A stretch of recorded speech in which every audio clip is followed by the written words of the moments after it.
नमस्कार दोस्तों, पोस्टल वाला में आप सबका बहुत बहुत स्वागत है।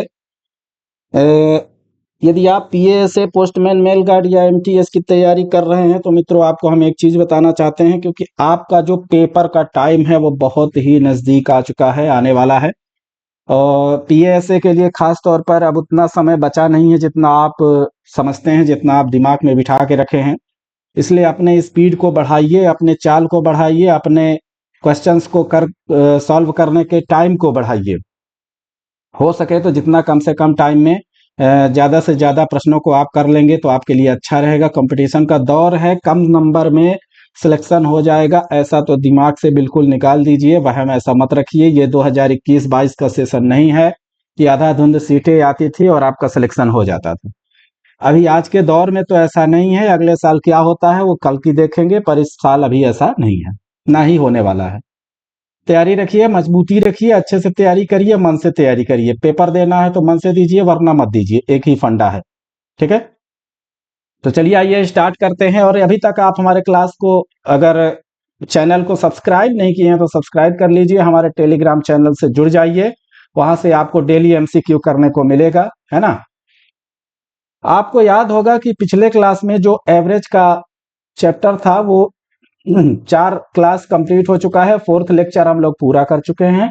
आज आपका लेक्चर नंबर 5 पूरा होने वाला है, जिसमें से 10 से 12 प्रश्न हम एवरेज के करेंगे, जो थोड़ा सा आपको कठिन भी लग सकते हैं, पर इतने सरल वे में आपको बताया जाएगा कि वो आपके दिमाग में बहुत अच्छी तरह से बैठ जाएगा, है ना। आप ऐसा दिमाग में अपने मन में मत लाइएगा कि ये प्रश्न बड़ा है, हमसे नहीं बनेगा। प्रश्न को पहले पढ़िए, समझिए, बड़ा है छोटा है वो बात की बात है। प्रश्न को पढ़ा करिए, समझा करिए, समझेंगे हल निकलेगा। पढ़ने का प्रयास ही नहीं करेंगे, समझने का पहले ही सोच लेंगे कि बड़ा है, तो ऐसे नहीं हो पाएगा। ठीक है, चलिए आइए स्टार्ट करते हैं। क्वेश्चन नंबर 39 प्रैक्टिस सेट में आज स्टार्ट करते हैं। क्वेश्चन नंबर 39, जितने भी प्रश्न आप कर रहे हैं, प्रैक्टिस में ला रहे हैं, वो सभी प्रश्न बहुत ही महत्वपूर्ण हैं। पेपर के हिसाब से बहुत ही महत्वपूर्ण है, क्योंकि वो कभी न कभी पूछे जा चुके हैं और इसी तरह के, इसी पैटर्न के प्रश्न विभाग पूछता है। एक कक्षा में 45 विद्यार्थियों के औसत वजन की गणना 36 की गई। कोई एक क्लासरूम है जिसमें 45 स्टूडेंट्स है, उनका जो औसत वजन है वो 36 किलोग्राम है। बाद में यह पता चलता है कि 2 विद्यार्थियों के वजन की गणना गलत कर ली गई थी, मतलब 34 का सही था और 2 विद्यार्थियों के वजन की गणना गलत कर ली गई थी। दो में से एक लड़के का वास्तविक वजन 32 किलोग्राम था, परंतु उसको धोखे से 34 लिख दिया गया, और दूसरे लड़के का वास्तविक वजन 45 किलोग्राम था, परंतु उसको गणना में गलती के कारण 40 किलोग्राम लिख दिया गया था। तो बोल रहा है कि जब ये गलती हुई है तो इस गलती के उपरांत, इसके बाद वास्तविक औसत वजन कितना होगा, इसका एक्चुअल एवरेज वेट कितना होगा, वास्तविक एवरेज वेट या वास्तविक औसत वजन। ठीक है, इतना समझ में आ गया प्रश्न क्या पूछ रहा है। इस तरह के प्रश्न ज्यादातर पूछे जाते हैं, अक्सर पूछे जाते हैं, है ना। तो चलिए आइए इसको सॉल्व करते हैं। यहां तक तो समझ में आ गया होगा। प्रश्न आपके 45 विद्यार्थियों के औसत वजन 36 किलोग्राम था। सबसे पहले तो इसको हल करिए। 36 किलोग्राम था 45 बच्चों का औसत वजन। जिसको गलती से लिया गया था उसको आप माइनस करेंगे, जो एक्चुअल वजन है उसको आप प्लस करेंगे। एक्चुअल कितना है 32 की 32 में प्लस करेंगे और 34 लिया गया, आप माइनस कर दीजिए। ठीक है, 45 किलोग्राम एक्चुअल था, कितना लिया गया था 40 किलोग्राम, कितना अपान कितने बच्चों का वास्तविक वजन 45 बच्चों का। इतना माइनस करने के बाद प्लस करके भाग दे दीजिए, जो आंसर आएगा वही आपका राइट आंसर होगा, है ना। इसके बाद क्या होगा 36 32 45 को ऐड कर लीजिए, 5 2 7 4 3 7 होता है, 77 आ गया। माइनस कर दीजिए 4 और 4 3 7 को, है ना। आप भाग देंगे 45 से, बराबर लाएंगे 36 प्लस कितना बचा 3/45, 3 एकम 3, 15 तिया 45, यानी हो गया आपका ये 36 प्लस 1/15। ठीक है। इसको सॉल्व करने का तरीका क्या होता है? 36 प्लस 1/15 को कैसे सॉल्व करेंगे? देखिए, इसका लघुत्तम ले लीजिए, 36/1 लिख सकते हैं। दोनों का लघुत्तम 1 और 15 का 15 आएगा। 1 है, इसलिए भाग देंगे जब आपका, है ना, तो एक काम ऐसा भी कर सकते हैं, इस तरह से भी सही है, यहां से भी आपका आंसर सही आएगा, पर आप इसको ऐसा कर सकते हैं। देखिए, ये थोड़ा सा नहीं, ज्यादा ही आसान रहेगा। आप 1 में डायरेक्ट 15 से भाग दे दीजिए। 1 में 15 से भाग दीजिए, ये 0 जाएगा, दशमलव आएगा, ये 0 आएगा, फिर 0 जाएगा, फिर 1 लेंगे, है ना। तो आपको लगभग 15 सत्ते 7 बार जब जाएंगे तो 105 के समथिंग आएगा। तो जो एक्चुअल आपका वेट मिल रहा है तो वो लगभग लगभग 36.07 के आसपास मिल रहा है। अब इसमें 36 में 0.07 ऐड कर दीजिए, मिल जाएगा 36.07। ठीक है, किलोग्राम में है तो किलोग्राम में ही आंसर देना है, यानी इसका राइट आंसर क्या हो जाएगा? ए।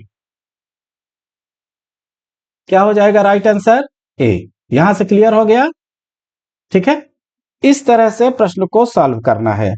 जो आपका एक्चुअल वजन था उसको प्लस में रखिए, जो वजन आपको धोखे से लिया गया था उसको माइनस करिए, जो भी है उसमें पूरे बच्चों में से, पूरे विद्यार्थियों में से भाग दे दीजिए, और पुराने औसत में नए औसत को माइनस में रहेगा तो घटा दीजिए, प्लस में रहेगा तो जोड़ दीजिए, आपका आंसर मिल जाएगा। ठीक, चलिए 21, सॉरी 40। एक होटल में 35 विद्यार्थी थे। एक होटल है, उसमें 35 विद्यार्थी हैं, कोई मान लीजिए कैंप में गए हैं। यदि विद्यार्थियों की संख्या में 7 की वृद्धि होती है तो भोजन के व्यय पर 42 रुपए का प्रतिदिन की वृद्धि हो जाती है, जबकि विद्यार्थियों के औसत व्यय में 1 रुपए की कमी हो जाती है। तो भोजन पर प्रतिदिन का प्रारंभिक व्यय कितना रहा होगा, ये आपको बताना है। प्रश्न अच्छा है, प्रश्न को समझिए तभी करिएगा, नहीं आंसर नहीं आएगा। ठीक है, समझिए पहले प्रश्न को।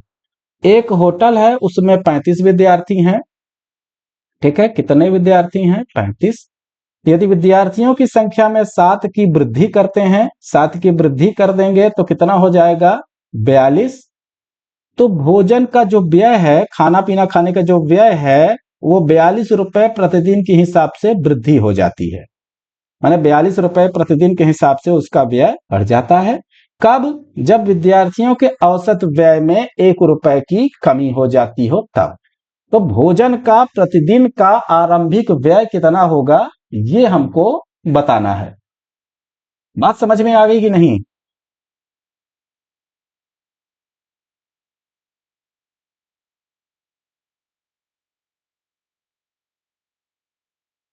ठीक है, प्रतिदिन का हमको बताना है। अब इसमें आप एक ऐसा काम कर सकते हैं, देखिए इसको ऐसे हल करिए।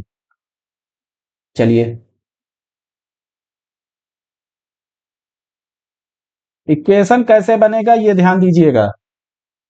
सबसे पहले तो आप मान लीजिए कि भोजन पर जो प्रतिदिन का प्रारंभिक व्यय रहा होगा वो मान लीजिए कि x रहा होगा। क्या मानना है? कि भोजन पर प्रतिदिन का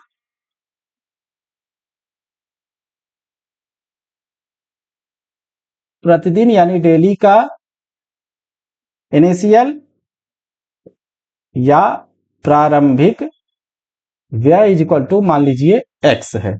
कितना रुपए है? x रुपए है। ठीक है, अब इसको जब आप इक्वेशन बनाएंगे तो एक चीज को आप ध्यान में रखिएगा कि आपको पहले ही हम बताए हैं कि जो विद्यार्थियों की संख्या है, विद्यार्थियों की जो संख्या है, जो औसत है, उसमें 1 रुपए की कमी होती है। विद्यार्थियों का जो औसत है, बात औसत की ही होगी क्योंकि ये चैप्टर ही आपका औसत है, एवरेज चैप्टर ही है ना। इसमें क्या होता है कि सबसे पहले तो आप क्या माने हैं कि जो भोजन पर प्रतिदिन का व्यय है वो x रुपए है, और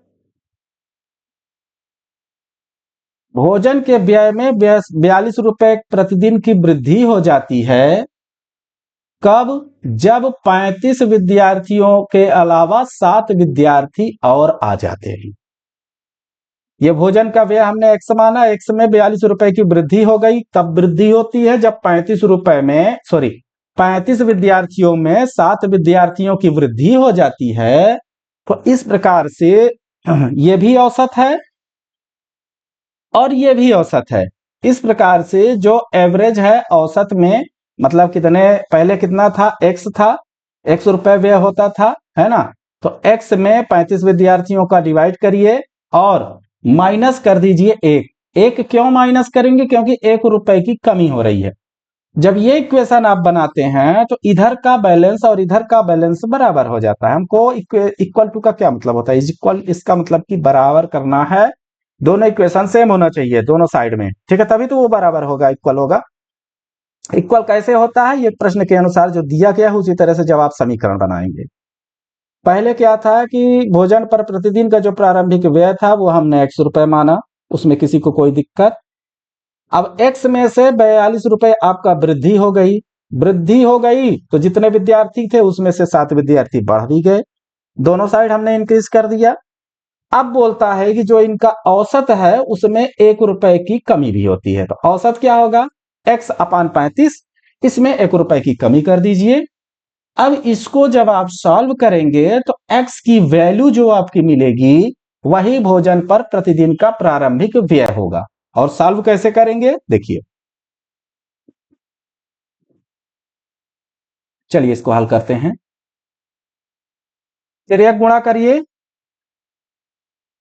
एक काम ऐसा भी कर सकते हैं, x प्लस 42 अपॉन, यहां से 7 5 12, 42 हो गया, ठीक है,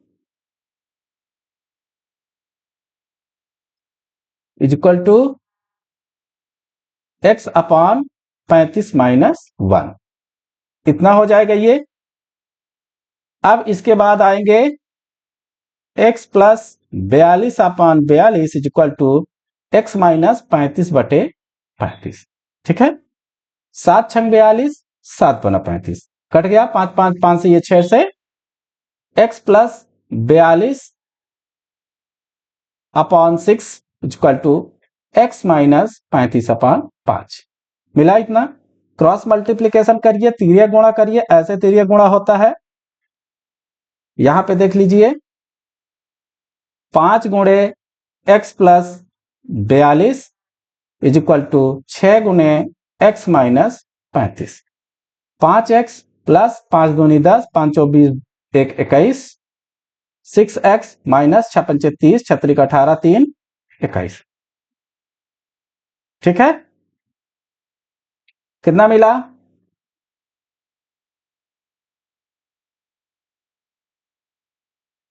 वन सेकेंड,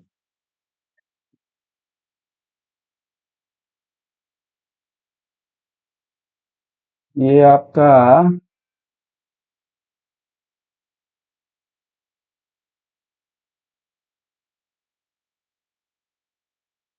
इसको फिर से धीरे से देखिएगा, 5x, ठीक है, ठीक है, ठीक है, कोई बात नहीं, सही है। अब यहां पे एक काम करिएगा, ये 6x है, इसको ऐसे मान लीजिए कि 6x minus 210 equal to 5x plus 210 है। इसको पूरा इधर कर लीजिए, थोड़ा सा कंफ्यूजन होगा तो दूर हो जाएगा। अब इसको क्या करिए, 6x माइनस 5x करिए, और 210 ये माइनस में है, राइट साइड में जाएगा, प्लस में हो जाएगा, किसी को कोई दिक्कत? 6x में 5x माइनस जाएगा, x बचेगा, 210 210 कितना हो गया, 420, सही था, उसमें कोई गलती नहीं थी, ठीक है। तो इस तरह से 420 रुपए आपका राइट आंसर हो जाएगा, यानी राइट आंसर हो जाएगा डी। ऐसे कैलकुलेट करना है आपको, ये समीकरण बनाना है। जब ये समीकरण आप बना लेंगे, इसका इक्वेशन जब आप बना लेंगे तो फिर ये सब चीजें आप हल कर पाएंगे। ठीक है, तो ऐसे प्रश्न भी विभाग द्वारा पूछा जाता है, ध्यान में रखिएगा कि ऐसा ना रहिएगा कि बिल्कुल सिंपल पूछ ही लेगा। ठीक है, प्रश्न क्रमांक 41, 1 से 11 तक की सभी संख्याओं के वर्गों का औसत क्या होगा? 1 से 11 तक की सभी संख्याओं के वर्गों का एवरेज हम पढ़े थे, वर्गों का औसत। What is the average of the squares of all numbers from 1 to 11? वर्गों का औसत क्या हो जाएगा? देखिए, सतत लगातार प्राकृत संख्याएं या सम संख्याएं या विषम संख्याओं के लिए था। ये फार्मूला आपका था पहले n प्राकृत संख्या के योग का औसत, पहले n प्राकृत संख्याओं के वर्गों का योग का औसत। वर्गों के योग का औसत कितना था? n+1 to n+1 बटा 6। तो यहां पे वर्गों के योग का औसत क्या हो जाएगा? n+1 2n+1 बटा 6। ठीक है ना, यही तो है, n+1 2n+1 बटा 6। चलिए, n इज इक्वल टू कितना लेंगे यहां पे बताइए? n इज इक्वल टू कितना लेंगे? क्योंकि 1 से 11 तक की संख्याओं का है शुरू से, है ना, वर्गों का औसत निकालना है, वर्गों के योग का औसत। तो 1 से 11 तक का करेंगे तो n इज इक्वल टू क्या हो जाएगा? 11 होगा कि नहीं होगा बताइए? n इज इक्वल टू कितना एज्यूम करेंगे? 11 रखिए इसको फॉर्मूले पे, 11 + 1, 2 × 11 + 1 बटा 6। ठीक है, 12 × 11 दूनी 22 + 1 23 बटे 6, 6 कम 6, 6 दूनी 12 और 23 दूना कितना होता है? 46, 46। Right answer D. तो ये 2-3 फार्मूले हैं, इनको आप याद कर लीजिएगा, क्योंकि वैसे जब आप निकालेंगे ना तो 1 का स्क्वायर 1, 2 का स्क्वायर 4, 3 का स्क्वायर 9, 4 का स्क्वायर 16, फिर इसको सभी को ऐड करेंगे, ऐड करने के बाद जितने नंबर है उनसे 11 से भाग देंगे, तो ये बहुत कठिन हो जाएगा, आप एक ही प्रश्न में उलझते रह जाएंगे। इसलिए इस फार्मूले का आप इस्तेमाल करिएगा कि संख्याओं के वर्गों का औसत 2n+1 या n+1 up plus into 2n+1 upon 6 होता है। ठीक है, इसको ध्यान में रखिएगा। चलिए नेक्स्ट करिए।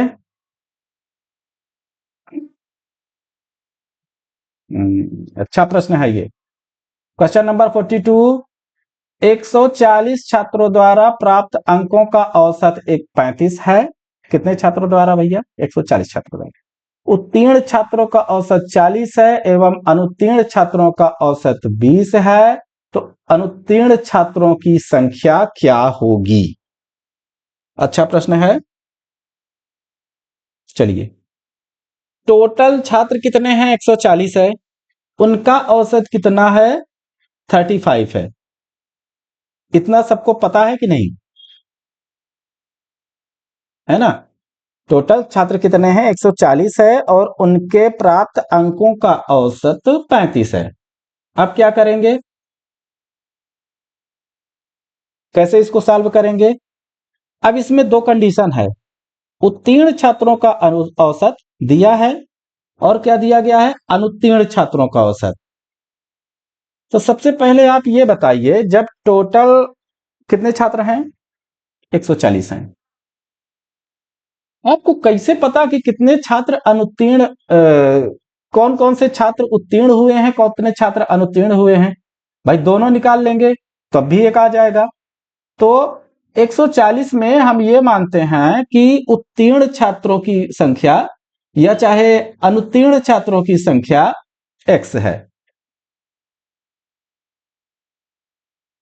अनुत्तीर्ण छात्रों की संख्या x है। तो पहली कंडीशन हो गई। दूसरी कंडीशन, तो उत्तीर्ण छात्रों की संख्या क्या हो जाएगी? उत्तीर्ण छात्रों की संख्या हो जाएगा 140 - x। इतना मान लीजिए, इसको इतना सपोज कर लिए। आप इसमें ऐसा भी कर सकते हैं कि उत्तीर्ण छात्रों की संख्या x है, अनुत्तीर्ण छात्रों की संख्या 140 माइनस x है। ठीक है, क्योंकि देखिए इसमें दिया गया है कि उत्तीर्ण छात्रों का जो एवरेज है ना वो 40 है, अनुत्तीर्ण छात्रों का एवरेज 20 है। ठीक है, अब हमको निकालना किसका है, उत्तीर्ण छात्रों का निकालना है, फेल हुए छात्रों का निकालना है, तो उसको x मान लीजिए और पास हुए छात्रों की संख्या 140 माइनस x मान लीजिए, क्योंकि टोटल 140 है।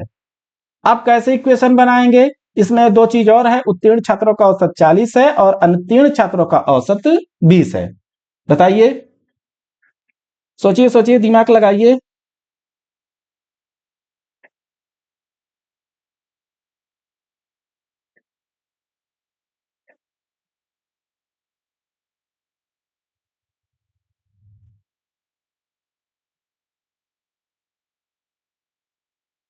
बताइए क्या होगा, सोचिए।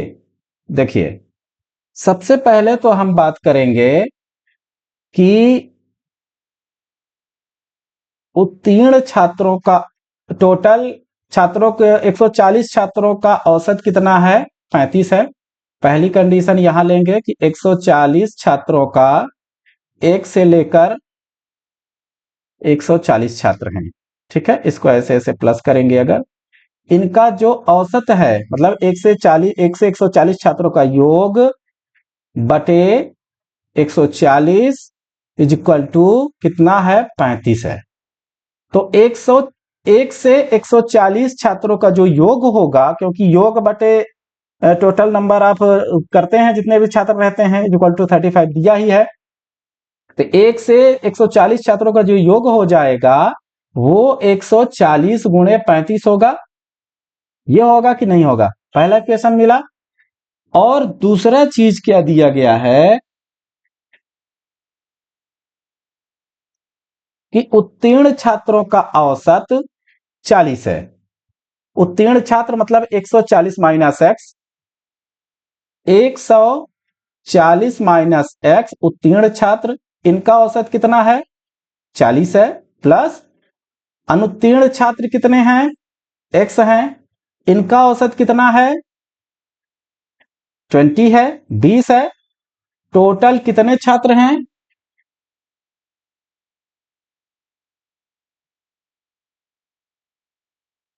देखिए ठीक है। अब यहां पर टोटल कितने छात्र हैं, 140, और उनका औसत कितना है, 35 है। ये बनेगा आपका इक्वेशन। बनेगा कि नहीं बनेगा भाई, टोटल छात्र 140 हैं और उनका एवरेज 35 है। अब यहां से यदि आप x की वैल्यू निकाल लेंगे तो वही आपका अनुत्तीर्ण छात्रों की संख्या हो जाएगा। हो जाएगा कि नहीं हो जाएगा। अब इसमें किसी को कोई कैलकुलेशन में दिक्कत हो तो बताइए, इतना हल करते बन जाएगा। 140, यहां से आप 20 बाहर ले लीजिए, 20 कॉमन ले लीजिए, 140 माइनस एक्स गुणे 2 हो जाएगा, प्लस एक्स गुणे 1 ही रहेगा क्योंकि 20 इधर आ गया, अपॉन, अपान में कुछ नहीं है, कोई दिक्कत नहीं, यहां कुछ नहीं लगाना है, इज इक्वल टू 140 गुणे 35 करिए, 2 से 1 जीरो कटा, 1 जीरो कटा, 2 1 कम 2, 2 सत्ते 14, 7 बना 35, 7 त्रिक 21, 22 23 24, 140 दूना 14 दूनी 28, 280 x, sorry 280 minus 2x plus x is equal to कितना मिल गया, 245। यहां किसी को कोई दिक्कत, बताइए, इतना समझ में आ गया। अब आगे करिए। ये 2x था,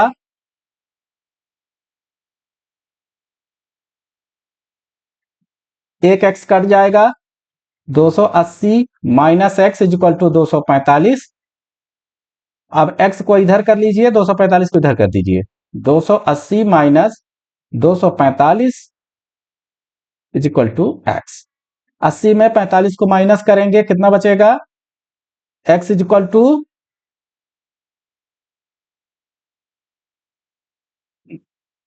ठीक है, x इज इक्वल टू 35। ये रहा आपका आंसर। ठीक है, तो इसको ऐसे हल किया जाएगा और इस तरह से आपका ये इक्वेशन बनेगा।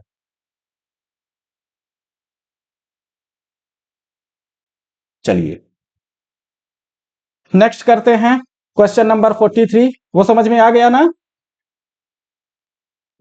43 में क्या दिया गया है कि किसी कक्षा के 25 छात्रों का औसत वजन 20 है, मतलब 1 से लेकर 25 छात्रों तक का औसत वजन कितना है? 20 है। सॉरी, ये 25 छात्र हैं, इनका औसत वजन 20 है। 5 छात्र और सम्मिलित करने पर औसत वजन 1 किलोग्राम कम हो जाता है। मतलब 1 से लेकर जब 30 छात्र आप बना देते हैं, 5 छात्र और सम्मिलित कर देंगे तो यहाँ पे 25 है तो ये 30 हो जाएगा। 25 प्लस 5 30, 1 किलोग्राम कम हो जाता है, मतलब 19 किलोग्राम हो जाता है। तब 5 छात्रों का केवल औसत वजन क्या होगा ये बताइए। 5 छात्रों का औसत वजन क्या होगा? इसको देखिए, ऐसे सॉल्व करिएगा। 1 से 25 तक के छात्रों का औसत वजन 25 है, तो 1 से 25 छात्रों का औसत योग कितना हो जाएगा? 1 से 25 छात्रों का योग हो जाएगा 20 गुणे 25। Equation number 1। दूसरा, 5 छात्र और सम्मिलित कर लिए तो 30 छात्र हो गए। 30 छात्रों का योग कितना हो गया? 1 से 30 छात्रों का योग हो जाएगा, उनका औसत 19 है, क्योंकि 1 घट जाता है जब 5 बढ़ जाते हैं। तो यदि आप छात्रों की संख्या बढ़ा रहे हैं, तो छात्रों की संख्या बढ़ा रहे हैं, 1 से 30 कर रहे हैं, तो यहां पर 30 से मल्टीप्लाई कर डिवाइड करना पड़ेगा। तो 1 से 25 छात्रों का योग प्लस 5 छात्र, 1 से 30 छात्र कौन कौन से हो गए? 1 से 25 छात्र पहले से थे, प्लस 5 छात्रों का योग। 5 छात्रों का योग अपॉन 30 इज इक्वल टू 19। इसको हल करिए थोड़ा सा। 1 से 25 छात्रों का योग कितना निकला है यहां पर? ये देखिए, 1 से 25 छात्रों का योग 20 गुणे 25 रख दीजिए। 20 गुणे 25 प्लस 5 छात्रों का योग, मतलब 1 से 5 छात्रों का योग बटे 30 इज इक्वल टू 19। ठीक है, आगे करिए।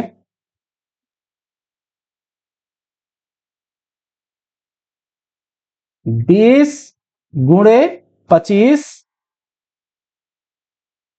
प्लस 1 से 5 छात्रों का योग, इसको ऐसे रहने दीजिए, 19 गुणे 30।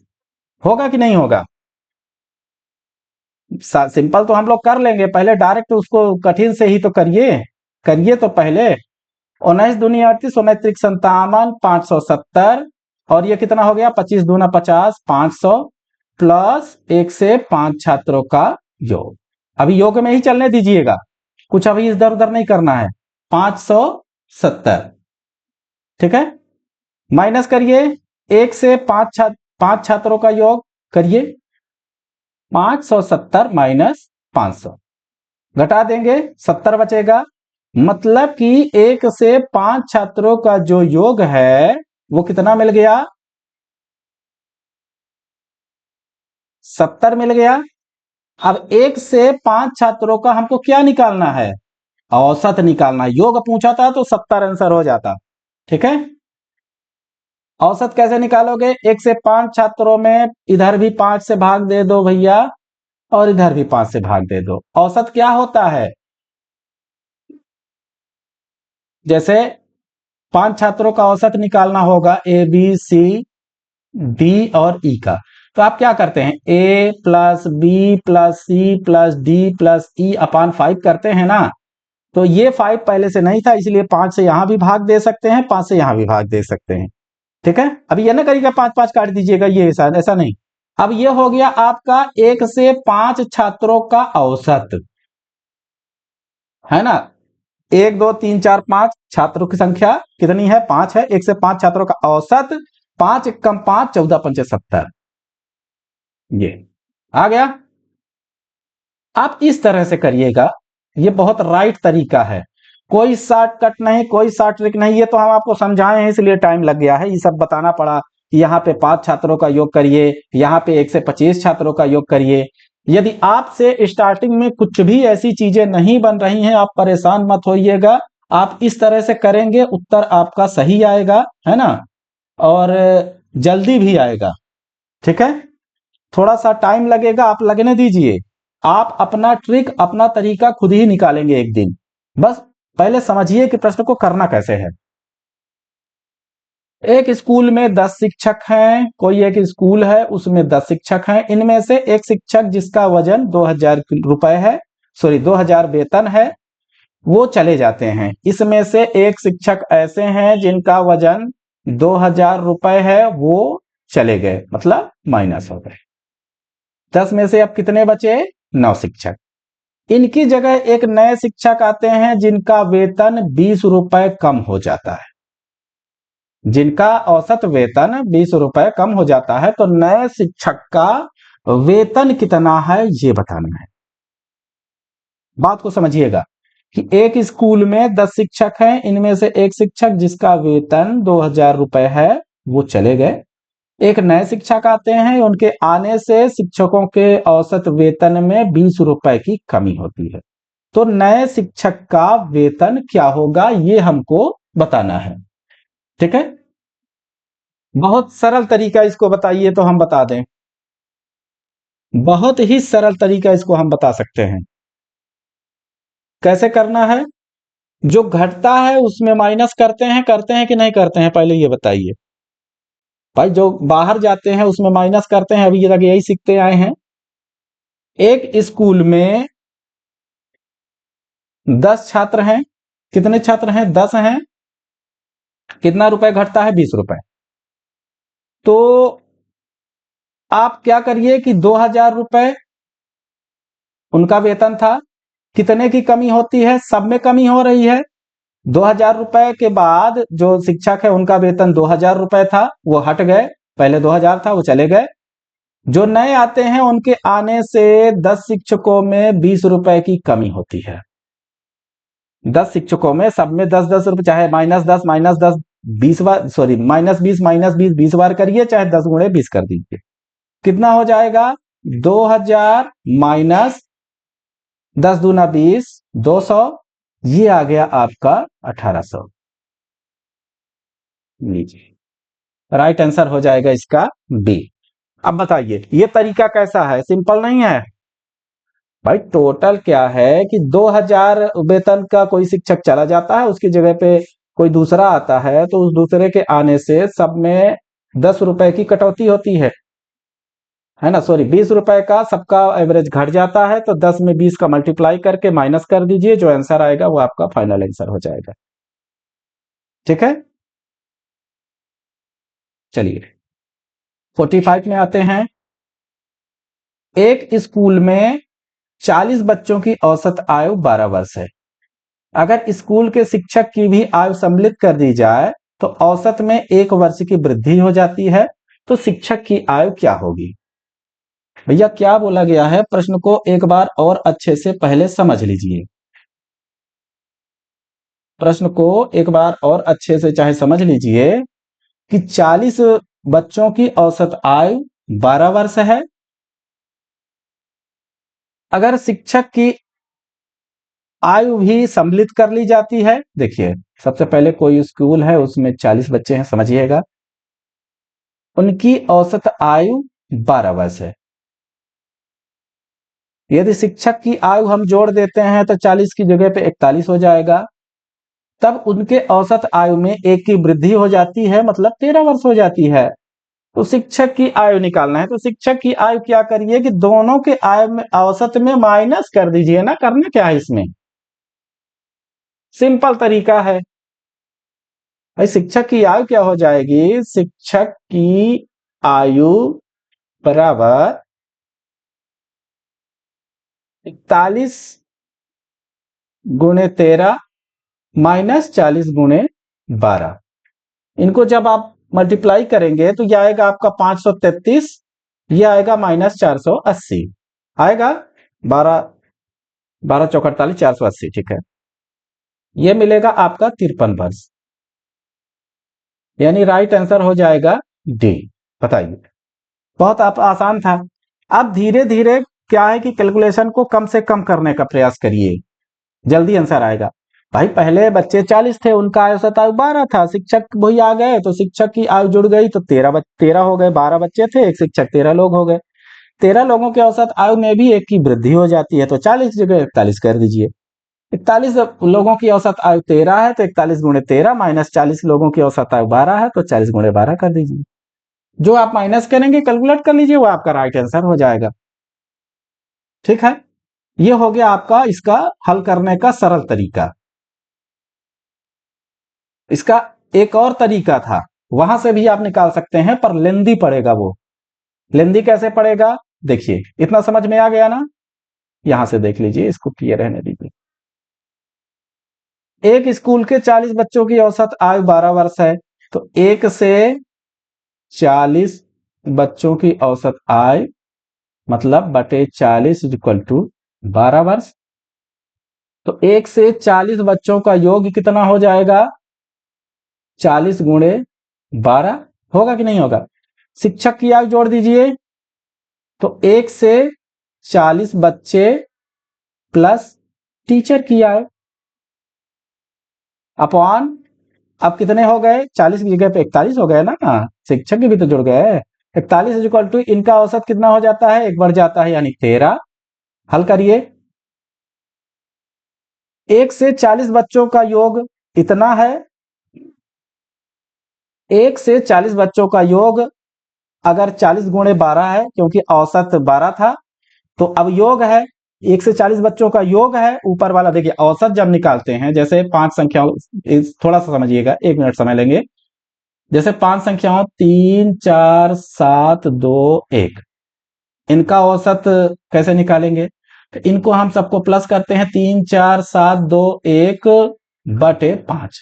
तो इसी तरह से 1 से 40 बच्चों का अब योग, अब इन सभी संख्याओं का योग ना हो गया, ये बताना चाह रहे हैं कि ये योग है, इन सब का एडिशन है। तो 1 से 40 बच्चों का योग निकल आया आपका 40 × 12, इसको समझिएगा।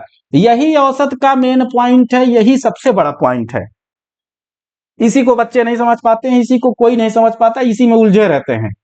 फिर उल जलूल इधर उधर का पता नहीं कहां कहां का समीकरण निकाल के दिखाओगे आप लोग। ठीक है, इसको समझिए पहले कि 1 से 40 बच्चों का जो योग है वो 40 × 12 है, क्योंकि 1 से 40 बच्चों का औसत 1 से 40 बच्चों का योग बटे 40 बराबर 12 दिया है।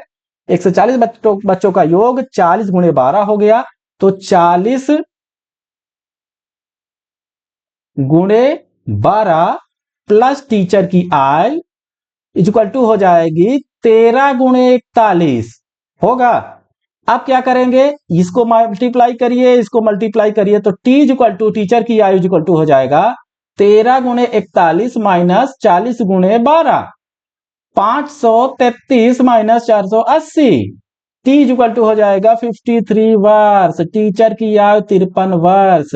क्योंकि इसी प्रश्न को अभी अभी हम यहां पर डायरेक्ट सिंपल तरीके से हल किए थे मेरे भाई। वो इक्वेशन आया कैसे, ये चीज हमको मिला कैसे, ये वाला चीज आपको कैसे मिला, यही तो हमारा बताने का उद्देश्य था कि इसको समझिए आप। कि मैं तो डायरेक्ट कर लिया, आप कैसे करेंगे।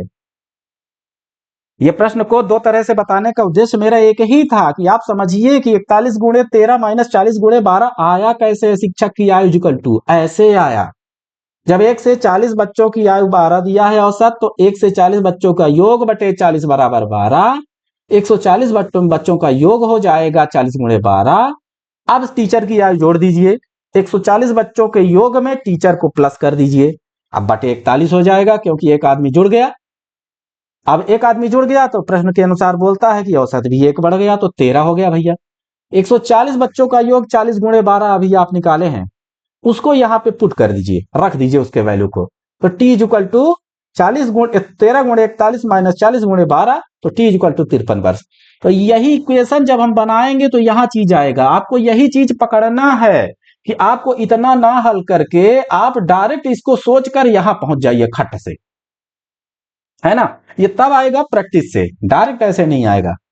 क्वेश्चन बड़ा था, थोड़ा सा समय इसीलिए लगा। ठीक है, नेक्स्ट। 5 लगातार आने वाली प्राकृत संख्याओं का औसत m है। 5 लगातार आने वाली प्राकृत संख्याएं, मतलब चलिए मान लीजिए प्राकृत संख्याएं हो गया आपका a plus B plus C plus D plus E, इनका योग बटे इनका टोटल नंबर m है। तो अब a plus B plus C plus D plus e equal to कितना हो जाएगा? 5m। होगा कि नहीं होगा? अब डायरेक्ट क्या बताएं, डायरेक्ट आप लोग थोड़ा समझ ही नहीं पाते हैं, पहले इनडायरेक्ट ही समझिए, थोड़ा सा लेंदी है ना, पर आ जाएगा। यदि अगली 3 प्राकृत संख्याओं को भी सम्मिलित कर दिया जाए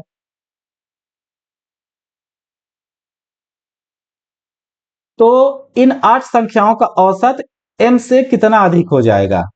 अगली 3 प्राकृत संख्याओं को भी सम्मिलित कर दिया जाए, क्योंकि 5 संख्याओं का औसत, अब ए बी सी डी की जगह पे प्राकृत संख्याएं जब आप लेंगे तो एक काम करिएगा, प्राकृत संख्याएं होती हैं, पहला मानिए x, बी की जगह पे मानिए x प्लस 1, सी की जगह पे x प्लस 2, डी की जगह पे x प्लस 3 और ई की जगह पे x प्लस 4।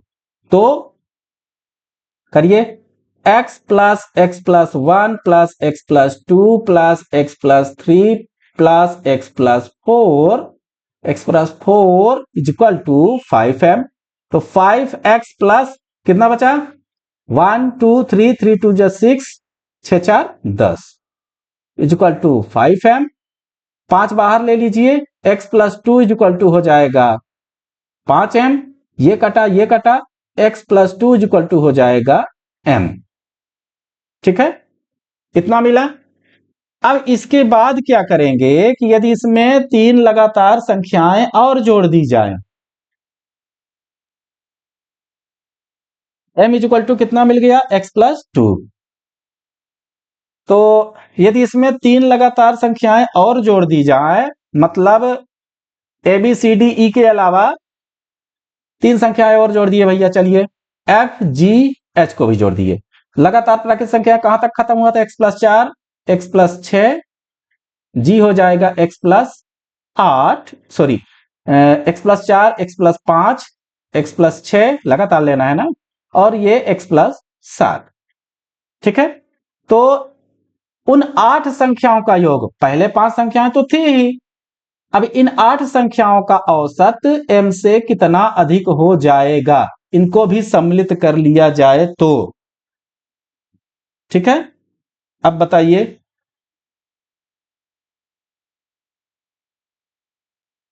इनका औसत कितना है, m से कितना अधिक हो जाएगा, मतलब ये हो जाएगा आपका, मान लीजिए ये n है।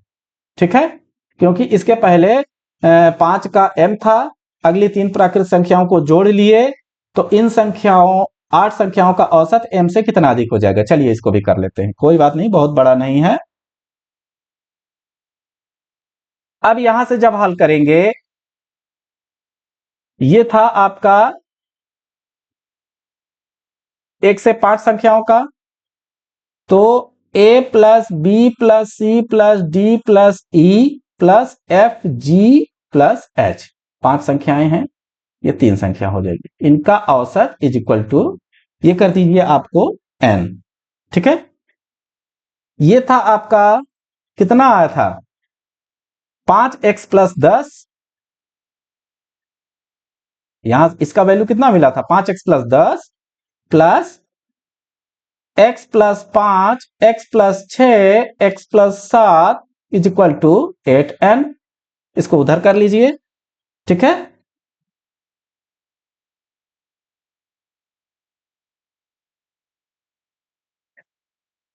अब n क्या है? 1 से लेकर 8 तक की लगातार प्राकृत संख्याओं का औसत। ठीक है, यह मिला आपका 5x plus 10 plus 1x 2x 3x, कितना हो गया? 6 5 11, 11 7 18। ठीक है, is equal to 8n, 5 3 8 x plus 28 is equal to 8n, कटेगा, कॉमन ले लीजिए, 4 ले लीजिए, 4 दूनी 8, 4 सते 28 इज इक्वल टू 8n, 4 कटा, 4 दूनी 8 हो गया, तो 2x plus 7 is equal to 4 दूनी 8, ये 2 था तो 2n हो गया, ठीक है, तो n इज इक्वल टू हो गया 2x प्लस 7 बटा 2 हो जाएगा। अब दोनों के बीच का अंतर पूछा है क्या पूछा है, n minus m, n minus m निकाल लीजिए, n कितना था 2x प्लस 7 बटा 2, ये बहुत बड़ा सवाल है, एसएससी का मेंस का क्वेश्चन है, ये सीजीएल का मेंस का, ऐसे प्रश्न भी दे सकता है, इसलिए थोड़ा सा आपको हम ये सॉल्व करवा रहे हैं। x पर 2 माइनस करिए,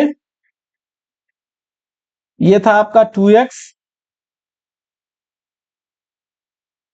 प्लस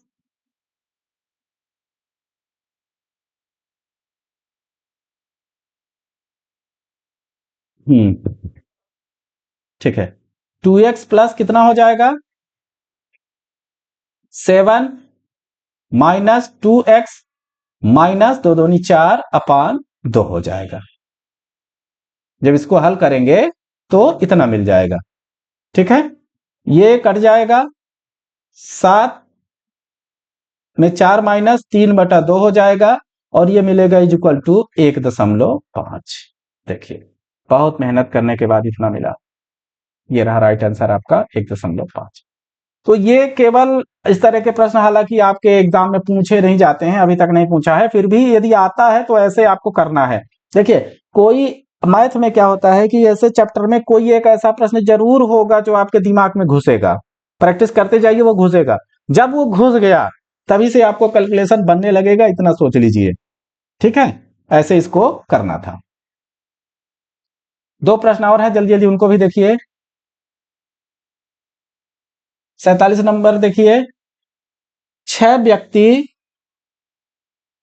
खाना खाने के लिए एक होटल में जाते हैं, 6 व्यक्ति खाना खाने के लिए एक होटल में जाते हैं, उनमें से 5 व्यक्तियों में से प्रत्येक ने अपने खाने में 32 रुपए खर्च किए, जबकि छठे व्यक्ति ने सभी 6 द्वारा किए गए व्यय के औसत से 80 रुपए अधिक खर्च किए। सभी व्यक्तियों ने कुल मिलाकर कितना व्यय किया ये हमको बताना है। चलिए सबसे पहले तो 5 व्यक्तियों के खाने पर कुल खर्च क्या है, क्योंकि एक आदमी 32 रुपए करता है, तो 5 व्यक्तियों के खाने पर कुल व्यय,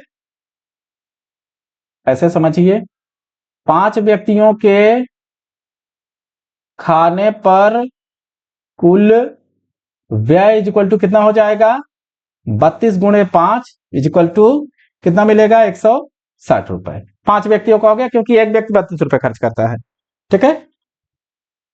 अब जब छठे व्यक्ति ने सभी 6 द्वारा व्यय किया जाता है तो औसत 80 रुपए अधिक खर्च हो जाता है, मतलब छठा व्यक्ति जब पेमेंट करता है जुड़ के तो औसत 80 रुपए अधिक हो जाता है। तो छठे व्यक्ति का व्यय मान लीजिए 100 रुपए है, माना छठवें व्यक्ति का व्यय कितना है 100 रुपए, ठीक है। तो पहले 160 था, जब छठवां व्यक्ति आता है उसको हमने x माना कि 100 रुपए खर्च करता है, टोटल कितना था 6, और ये सारी चीजें ताम झाम करने के बाद 80 रुपए अधिक खर्च हो जाता है ना।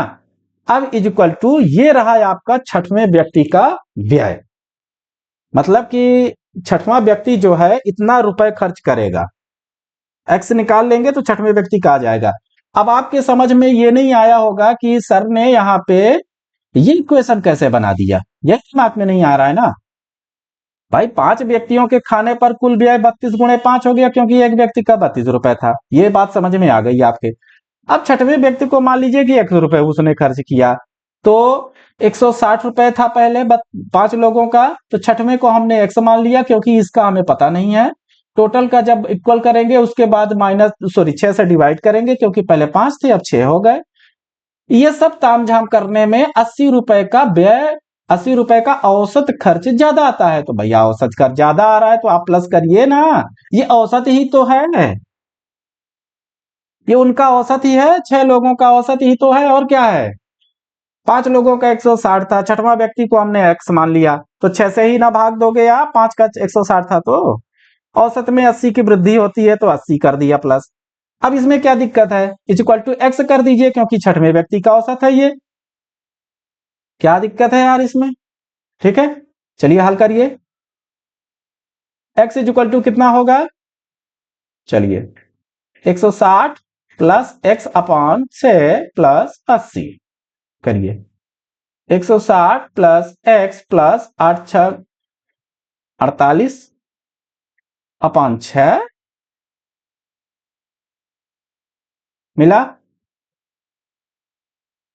अब x इज इक्वल टू 6 को इधर ले लीजिए, 6x इज इक्वल टू 160 और 480 कितना हो जाएगा, जीरो का जीरो, 8 6 14, 4 5 1 6। अब x यहां पे भी एक है, इसको भी ले लीजिए क्योंकि हमने अभी इसको ऐड किया है दोनों को। 5x हो जाएगा 640 बटे 5 कर दीजिए, 5 कम 5 5 दूनी 10, 5 8 40, यानी कितना आ जाएगा, सॉरी सॉरी सॉरी कुछ गड़बड़ हो रहा है। नहीं नहीं ठीक है, कोई गड़बड़ नहीं है। कितना आ गया, x इज इक्वल टू आ गया 128। ये छठवें व्यक्ति का खर्चा है मेरे भाई। अब प्रश्न में पूछा क्या गया है कि सभी व्यक्तियों ने कुल मिलाकर कितना खर्च किया, तो 5 व्यक्तियों ने 32 खर्च किया था तो 160 रुपए हो गया था, छठवें का आ गया 128 रुपए, तो 160 में 128 को जोड़ दीजिए, क्या दिक्कत है। आ गया 288, तो 288 रुपए सभी लोग मिलाकर खर्च करते हैं। अब सही है, ऐसे इसको हल करना है। ठीक है, चलिए नेक्स्ट करिए, इक्वेशन बनाना सीखिए। 42 नंबर, 24 लड़कों तथा उनके शिक्षक की औसत आयु 15 वर्ष है। 1 से 24 लड़कों तथा उनके टीचर की आयु कितना है, शिक्षक का औसत मतलब 24 प्लस 1 25, 15 वर्ष है। यदि शिक्षक की आयु हटा दी जाए तो औसत आयु में 1 वर्ष की कमी हो जाती है। हटा दो भैया शिक्षक को, क्या दिक्कत है। मतलब 1 से 24 बच्चों का जो औसत है 24 कर दीजिए, 1 वर्ष घट जाएगी, 14 हो जाएगा। टीचर को हटा दिए, पहले टीचर को भी लिए थे, किसी को कोई दिक्कत।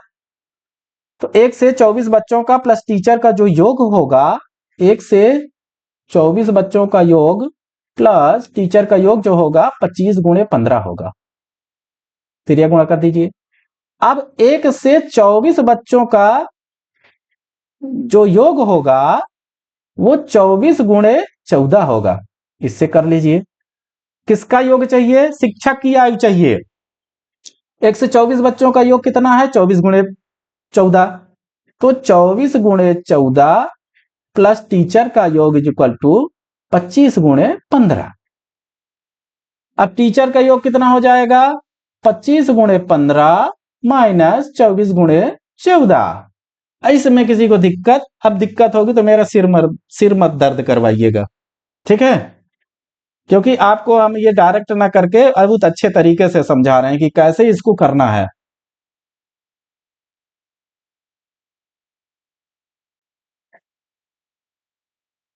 इसको कैलकुलेट कर लेंगे तो आपका आंसर आ जाएगा।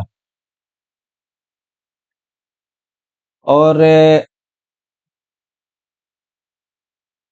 25 15, 15 50 75, 15 दूना 30, 7 37, 14 24, 14 चौको 56, 14 दूनी 28, 8 5 13 33, कितना बचा, 375 में 336 को माइनस कर दीजिए, 15 में से 6 गए 9, 3 6 में से 3 गए 3, बच गया कितना 39, 39 राइट आंसर हो जाएगा बी।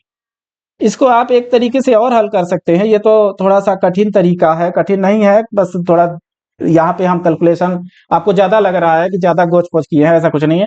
जब आपसे बनने लगेगा तो आप हमसे 2 लाइन में 1 लाइन में आंसर निकाल लेंगे खट से, ठीक है।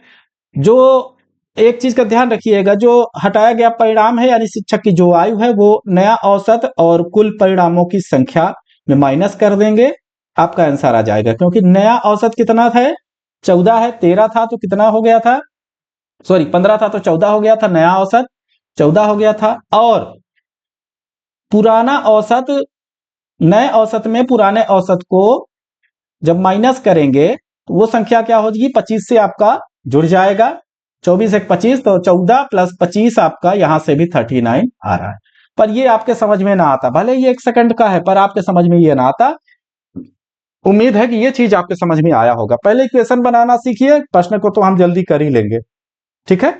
इस तरह के प्रश्न में थोड़ा टाइम भी लगता है पर आप कर लेंगे, प्रैक्टिस पे डिपेंड करता है मैथ, है ना। तो चलिए आज के लिए इतना ही, बाकी तैयारी करिए, मस्त रहिए। और कोई भी कंफ्यूजन हो तो हमको व्हाट्सएप करिए, मैसेज करिए, कमेंट करिए, कुछ भी करिए पर पूछिए जरूर, ठीक है। तब तक के लिए बहुत बहुत धन्यवाद, नमस्कार।